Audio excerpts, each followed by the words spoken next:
ഇമാം അലി സൈനുൽ ആബിദീൻ റഹിമഹുല്ലാഹ്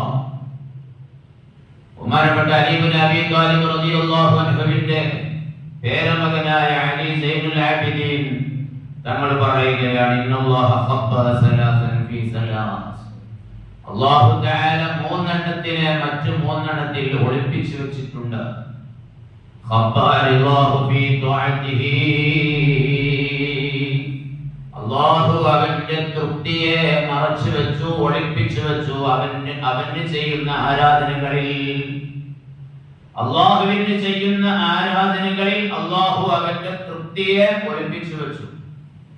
ഏത് ആരാധന ചെയ്താലാണ് അല്ലാഹു തആല ചെയ്യുന്ന അടിമയെ തൃപ്തിപ്പെടുക, ഏത് ചെയ്താലാണ് പടച്ച റബ്ബിന്റെ പൊരുത്തം കിട്ടുക, അത് അല്ലാഹു തആല ഒളിപ്പിച്ചു വെച്ചു. അതിനാൽ ഫലാ തഹ്തിറൂ മിൻ തുഅതിഹി ശൈആ, അല്ലാഹുവിന് വഴിപ്പെടുന്ന കാര്യങ്ങളിൽ ഒന്നിനെയും നിങ്ങൾ നിസ്സാരമായി കാണരുത്. കാരണം ഫലഅല്ല റിളാഹു ഫീഹാ, ആ നിസ്സാരമായി കണ്ടത് ഏതാണോ അതിലായിരിക്കാം അല്ലാഹുവിന്റെ പൊരുത്തമുള്ളത്. അപ്പൊ നമ്മൾ നല്ലതായ ഏതൊരു കാര്യവും നിസ്സാരമായി കാണരുത്. നമ്മൾ നിസ്സാരമായി കണ്ടു നമ്മൾ ഒഴിവാക്കുന്ന അതിലായിരിക്കാം അല്ലാഹുവിന്റെ പൊരുത്തം. ഒന്നിനെയും നിസ്സാരവൽക്കരിക്കാൻ പാടില്ല. കാരണം ഏതിലാണ് അല്ലാഹുവിന്റെ പൊരുത്തം എന്നറിയില്ല. നമുക്ക് ചെയ്യാൻ കഴിഞ്ഞില്ലെങ്കിലും അമലിനെ നമ്മൾ തള്ളിപ്പറയാനോ നിസ്സാരമാക്കാനോ പാടില്ല. രണ്ടാമതായി അല്ലാഹുവിന്റെ വെറുപ്പിനെയും അവന്റെ കോപത്തെയും അല്ലാഹു തആല അവനെ എതിര് ചെയ്യുന്നതിൽ മറച്ചു വെച്ചു, ഒളിപ്പിച്ചു വെച്ചു.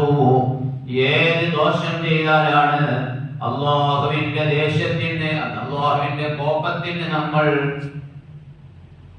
കാരണക്കാരാവുക, അല്ലാഹുവിന്റെ കോപവും വെറുപ്പും സമ്പാദിച്ചവരാകൽ ഏത് ദോഷം ചെയ്താലാണ് അല്ലാഹു തആല അത് മറച്ചു വെച്ചു. അതിനാൽ ഫലാ തഹ്തിറൂ മിൻ മഅസിയതിഹി ശൈആ, ഒരൊറ്റ തിന്മയെയും നിങ്ങൾ നിസ്സാരവൽക്കരിക്കരുത്.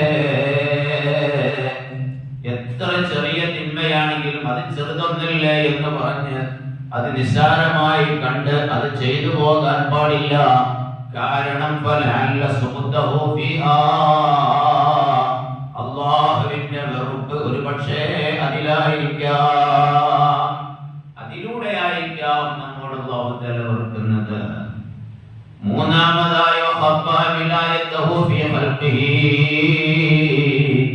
അല്ലാഹു തആല അവന്റെ സൃഷ്ടികളിൽ ഔലിയാക്കന്മാരെ അല്ലാഹു തആല മറച്ചു വെച്ചു. അല്ലാഹു പൊരുത്തപ്പെട്ടവന്റെ വലിയായി അല്ലാഹു തആല ഇഷ്ടപ്പെട്ട് തിരഞ്ഞെടുത്ത ആളുകളെ ഇന്നവനാ എന്റെ വലിയ എന്ന് പറഞ്ഞ് നമുക്ക് അടയാളപ്പെടുത്തി കാണിച്ചു തരാതെ അല്ലാഹു തആല മറച്ചു വെച്ചു.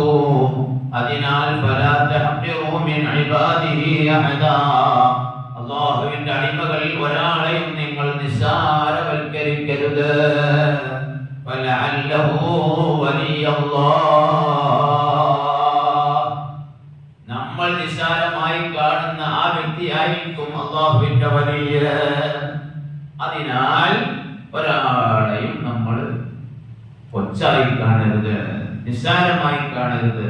നാം നിസ്സാരമായി കാണുന്ന ആ വ്യക്തി ആയിരിക്കും അല്ലാഹുവിന്റെ അടുക്കൽ പ്രിയപ്പെട്ടവൻ, നമ്മളെക്കാൾ പ്രിയപ്പെട്ടവൻ അവനായിരിക്കും. അല്ലാഹു പൊരുത്തപ്പെട്ട അല്ലാഹുവിന്റെ വലിയവൽപ്പെട്ടവനായിരിക്കാം അയാൾ. നമ്മൾ സ്വയം നല്ലവനാണെന്ന് നടിക്കുന്ന നാം ഒരുപക്ഷേ അല്ലാഹു തആല സ്വീകരിക്കാത്തവനുമായിരിക്കാം.